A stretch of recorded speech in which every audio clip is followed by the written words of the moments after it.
میگوییم با همه دوستداران و هواداران عالمی رنگین و زیبا و نتکراری کودکان. اینک باز در این وقت و ساعت منظور شماست برنامه پسندیده‌تان انگوبین از تلویزیونی بهارستان. ما در هر برنامه میکوشیم تا شما را با هنر و مهارت باز یک خردسال صاحب استعداد دیگر آشنا گردانیم و این تنها بهر بالای روحی شماست دوستان عزیز. قهرمان برنامه امروزمان اشورعلی زاده مریم می باشد. او هنوز 5 سال دارد ولی نوابسته به خردسالی خویش برای اشتراک در برنامه انگوبین شعرهای زیاد ایجاد کرده است و میخواهد عین زمان آنها را پیشکش شما گرداند. خوب این اول باید با اشتراکچی برنامه امروزمان از نزدیک شناس میشویم. سلام مریم. سلام. به برنامه ما خوش آمدید. رحمت. مریم کنی همه تماشاگران تلویزیونی بهارستان الان چیزی آنان که شما هر چیز زودتر خود رو به آنها معرفی کنید. کنی درباره خودتون کمی به ما نقل کنید. سرور من سلام خود را به کل تماشاگران تلویزیون بهارستان میرسانم. من اشورعلی زاده مریم. آفرین. مریم می توانید درباره اعضایان عائله‌تان به ما نقل کنید؟ در عائله چند نفرید؟ در عائله 6 نفر میباشیم. کنی اعضایان عائله‌تان رو برای ما نامبر کنید؟ من با همراه بابا جانم، بیبی جانم، پدرم، مادرم و دادرچم در شهر دوشنبه زندگانی میکنم. آفرین. اکنون میخواستم از شما پرسم که درباره کدامی از اعضایان عائله‌تان شعر ایجاد کرده اید؟ پدر. کنی مرحمت. پدر خانه او در، پدر تاج بسر، پدر هم مدار دل، پدر هم قرار دل، پدر خداوندی کس، پندی کس بازندی کس. احسن به شما. خوب درباره مادر چی شعر ایجاد کرده؟ بله. کنی؟ مادر قدی تو بالا باشد، صد مهر و وفا در دیدی تو جا باشد. هر کس که به قدر سری پاک نرسد، سوگند به خدا خارج دنیا باشد. آفرین. اکنون میخواستم که درباره بیبی و بابایتون شعر خونید. میتوانید؟ بله. کنی مرحمت. بایم در سر خان از همه بالا سینت، بیبی جانم همیشه از بری بابام سینت. از سوی راست پدرم، از چپ سینت مادرم، پهلوی مادر جانم، جای منو دادرم. خیلی خوب. درباره بیبی چی؟ بله. مرحمت. سلام گویم بیبی جان، شما به ما دل و جان، سخنهای صمیمی شما شنود بیبی. شما صاحب سه پسر، هم دختر با هنر، نبره های بیشتر، گردید سرخان تیار. شما مادر آتم، شما خاله آچم، شما صاحب خانه چون چراغ کشانه. همه مبارک گوید، زروس مبارک گوید، هر سال در این خانه در زاتان بیبی جان. آفرین. به نهایت شعری خوب. این زمان ما با شما و اعضایان عائله‌تان شناس شدیم، درباره آنها شعر هم گوش کردیم و این لحظه فرصت آن رسیده است که شعرهای دیگری مریم را پیشکش شما گردانیم. بینندگان عزیز، از این رو با شبکه بهارستان و برنامه انگوبین بودن را فراموش نسازید.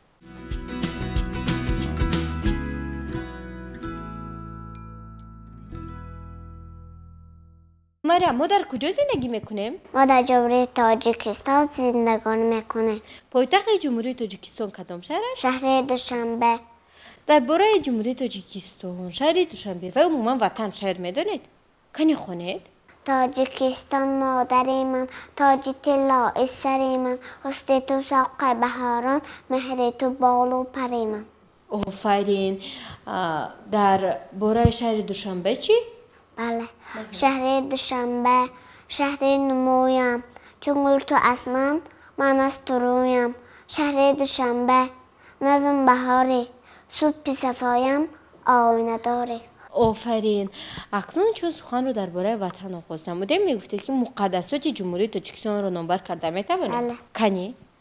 مقدسات وطن، پرچم، نشان و سرود ملی. آفرین. پرچم جمهوری تاجیکستان از چند رنگی بوده؟ از 3. کدام رنگ ها؟ زرد، سفید، سبز و اینچنین تاج به 7 داره. به این نهایت خوب. درباره پرچم شعر ایجاد کرده؟ بله. پرچم خوش رنگی ما، جلوه بسادی فیزا، ما سوی فردا رویم. تهدید تو ای رهنما رنگی بسا سرخ تو لااقصا گفتگو رنگی دفاع وطن عامل و بخت و نکو هرچو صوفی صفا پلک خسی و بهار منزل آبادی ماست سرود آن پایدار. بهترین است. سرود ملی جمهوری تاجیکستان را کی نوشته است؟ سرگونزه کلدی آهنگ سلیمان یولدکا. قهرمان‌های جمهوری تاجیکستان کی‌هایند؟ صدرالدین عنی، باباجان غفورو، مرزا ترسوزاده، امامعلی رحمان، شجریش شاه و نصرت محسون.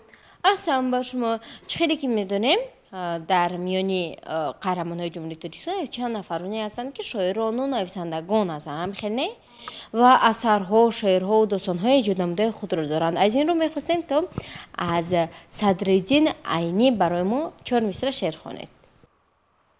بیاید ای رفیقان درس خوانیم با بیکاری و نادانی نمانیم و عالم هر کسی بیکار گردد به چشم اهل عالم خار گردد.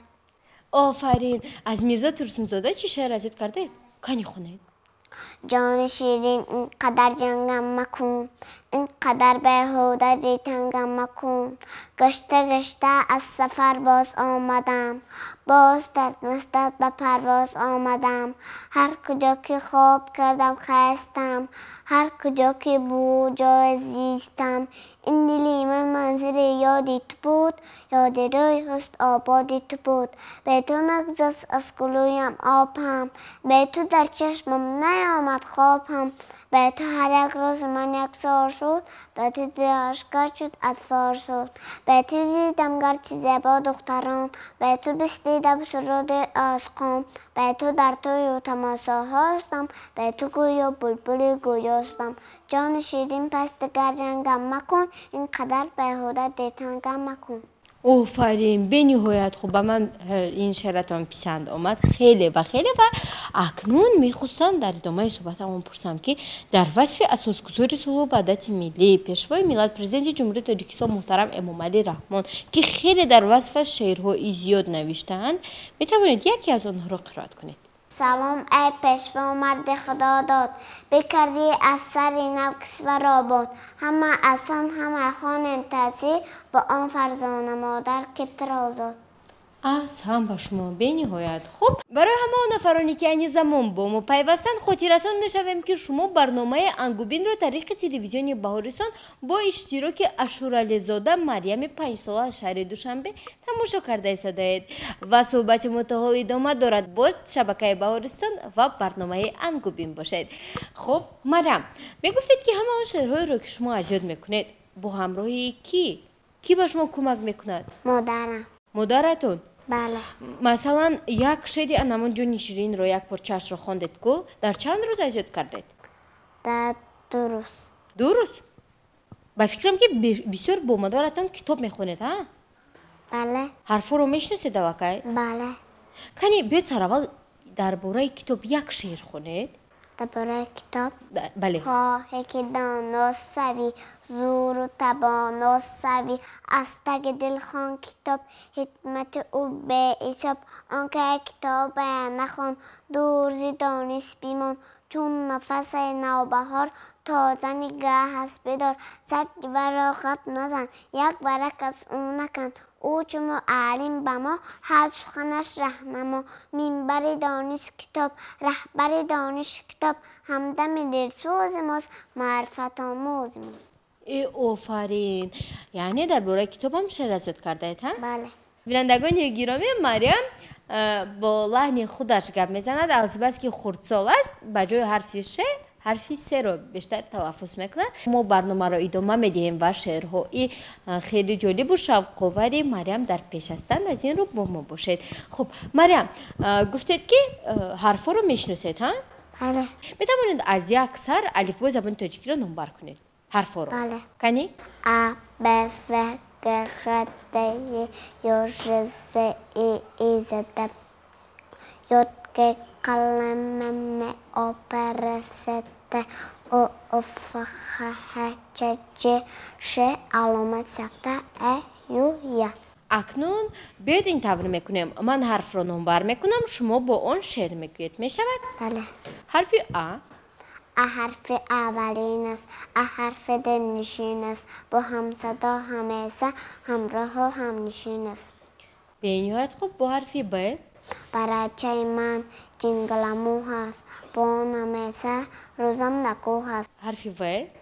وطن به من مادر است. به جانم برابر است. مقدسات وطن چون در مرا در بر است. مریم با علامت سکته شعر میدونید شما؟ بله. کنی خونید؟ 7 و 6 یک تسود علامتی سکته سود علا از آن اعلا سود یعنی طبیع دل حسود. ای اوفرین. بیاید با حرفی میخونید کنی. مکتب ما خانیل مکتب ما جانیل زیدانیس و معرفت ما را دهن نانیل. بینیت خوب. با حرفی گ شعر میدونید؟ گ. کنی؟ گلستان از سر کس گلستان را مرا چیست به معنا باغ دانش معرف آن سدیست. خیلی خوب. با حرفی غ. یک خط را گیری از سه حاصل شود حرف غ داره یک کمربند قیمت یک دماپند. با حرفی د. دوستک نستک نی دوستک دوستک دوستک پدستک قوتی زیر و نالیوت در نینوشک پگولیت. در باره باران ها یعنی داشتید. خب با حرفی ی نیو با حرفی یو شعر میدونید؟ بله. یاسمان در روز اید یک دسته یاسمان چین یاسمان لقشی یاسمان لقصبی. با حرفی ر چی؟ بله. با ژره سر سود همه عالم تر سود با گفته رسیده با پسی مادر سود. خب با حرفی ز چی؟ زمستانی جانانه چه آورده تیانه گروپای برف آوردم پرتای صرف آوردم. آفرین. با حرفی ق شعر میدونید؟ ق. ها نمیدونید. با حرفی ل. لاله صحرا باب تماسا پرچم قصد به دیده ما. با حرف م. مکتب ما خان ال مکتب ما جان ال زیدانیس و معرفت ما را دهن نان ال. با حرف او. آفتاب زرین چشم جهان است با آن منوت حسن زمان است. با حرف س. ما باستاره دارم بازی هرچی بخواهد هستم راضی منصاد باشد از مستاره در خانه ما آید دوباره. آفرین. با حرف خ میدونید شعر؟ کنی؟ خسروس مادرم دلسوز مادرم گنج یگانم خورشید خاورم. به نهایت خوب. با حرفی یا چی؟ بله. یک حرفی دستبار است یک دست در کنار است یک را که سر داند البته اهل خانه. خیلی خوب. یعنی از این برمیاد که شما با همه حرفا شعر میدونید ها؟ به نهایت خوب. اکنون میگذاریم با فنی ماتماتیکا با حساب و کتاب. اکنون بیاید کمی سوال جواب میکنیم.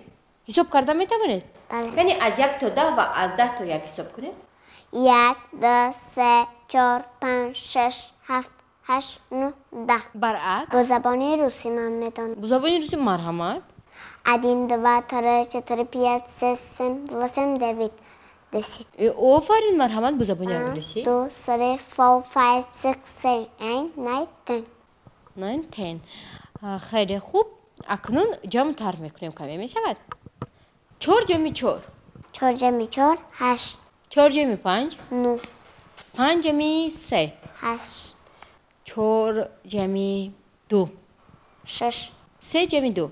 5. 7 تری 4. 3. 9 تری 7. 2. 8 تری 3. 5. 5 جمع 3. 5 جمع 3 8. 8. آفرین. 10 تری 7. 10 تری 7 3. 10 تری 5. 10 تری 5 5. 5 جمع 5. 10. خیلی خوب. شکل‌های گمتری رو نمبر کردن میتوانید؟ کنی؟ بایزه سکل سکنجه رسکنجه چورکنجه. بایزه شکل سکنجه چورکنجه راستکنجه باز دایره شکل و باز دیگر فیگورهای گمتری هم هست ها؟ بله. خیلی خوب. و ما گفتند که شما با زبان روسی هم شعر میدونید، درست است؟ کن یگان شعر خونه. زک بله سیدیت اسک بله ترچت زک پبرگایکی ودکا کیا ناس زکی Вот какие наши заки. آفرین. باز واتروکا ای واتروکا خلاب خلاب خلاب وانگا ای وانگا تاپ تاپ تاپ آفرین. باز یکان شعر دیگر هم میدونید. مرحمت. گوسی گوسی گا گا گا اس خطیته دا دا دا خلابا مرسم نه نه نه اچوازه تنکفت آفرین. خوب اکنون بگذاریم با دیگر شعرها هم. خیلی با ما شعرهای زیاد خوندید هم. میخواستیم از شعرون کلاسیک برای ما 4 مصرع شعر خوانید. از یگان شعر یک کلاسیک میدونید چه؟ بله گر بر سر نفس خود امیری مردی بر کور و کر نقطم نگیری مردی مرده نبود فتاده را پا زدن گر دست فتاده بگیری مردی باز است کی؟ باز از سینا یعنی از ابوعلی ابن سینا ها؟ مرحمت. از قلقر سیه تا اوج زهر کردم همه مشکلات کهتی را هر بیرون جستم زبان همک را هر بنگ ساده شد مگر بند اجل آفرین. یعنی پندهای شعرانی کلاسیک را نیز میدونید سیده؟ شما یگان افسانه میدونید؟ بله من با شما افسانه لک لک و روباه را نقل میکنم مرحمت. زمانی لک لک و روباه با هم دوست بودند روز لک لک به خانه روباه مهمانی رفت روباه خرسان شد زود سله پوخت به طبق کلان سله را برداشته و پس مهمان گذاشت جوجه جان مرحمت خوش لک لک بیچاره بنا روباه کس نور زد اما سله گرفتن نتوانست روباه با پس خودش گذاشت خودش همش را خورد بعد چی شد؟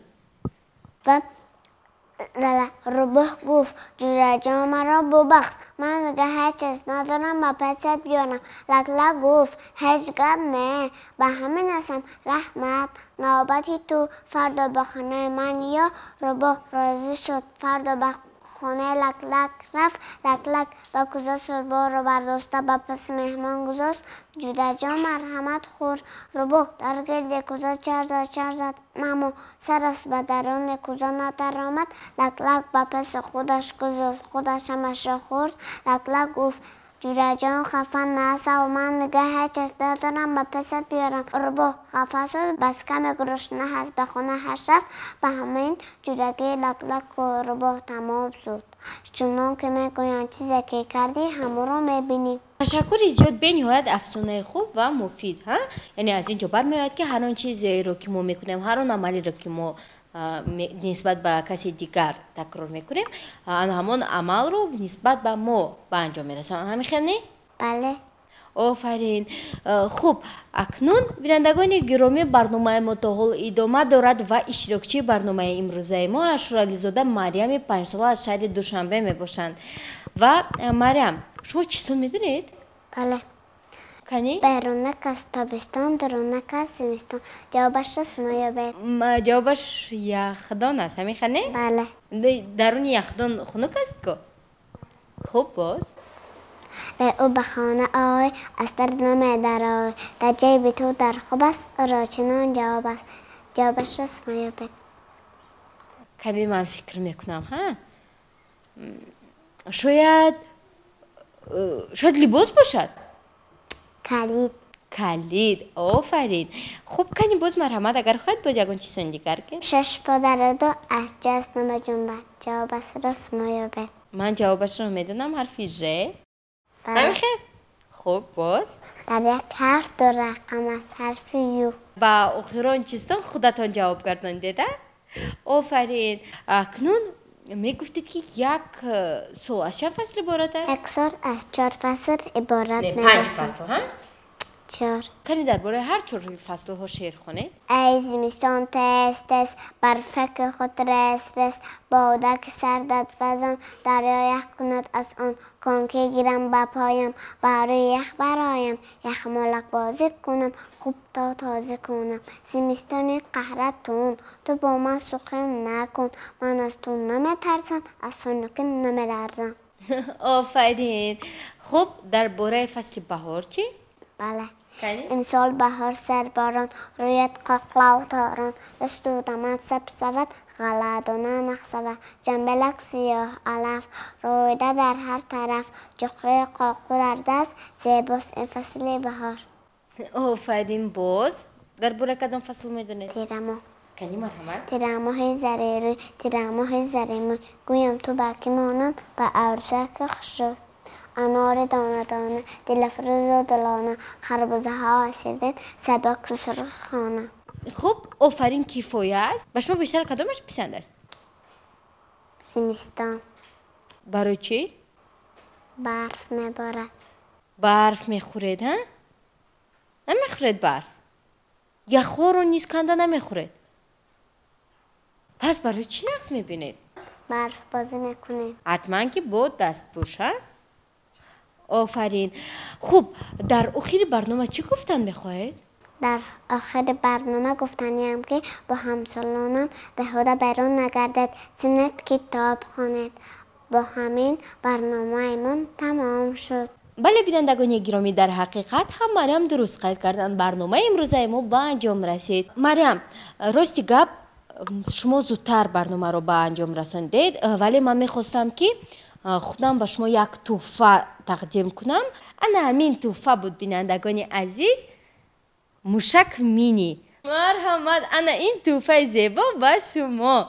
رحمت. پسند آمد؟ بله. آفرین. خوب بینندگان گرامی در همینجا میرسیم به فرجام برنامه امروزه انگوبین. ما اهل ایجاد برنامه اطمینانی کامل داریم که در کشور ما چنین کودکان خرسافت و صاحب استعداد و مانند مریم و دیگر قهرمانان برنامه انگوبین بس زیادند و اگر فرزند شما نیز شعرهای زیاد میداند و نابسته به خردسایی خویش یگان هنر و مهارت مخصوص دارد پس برنامه انگوبین معرفی‌گر استعدادی است. نشانی ما شهر دوشنبه کوچه شهر سویک تلویزیونی بهارستان. تا دیدار نوبتی در برنامه انگوبین. خیر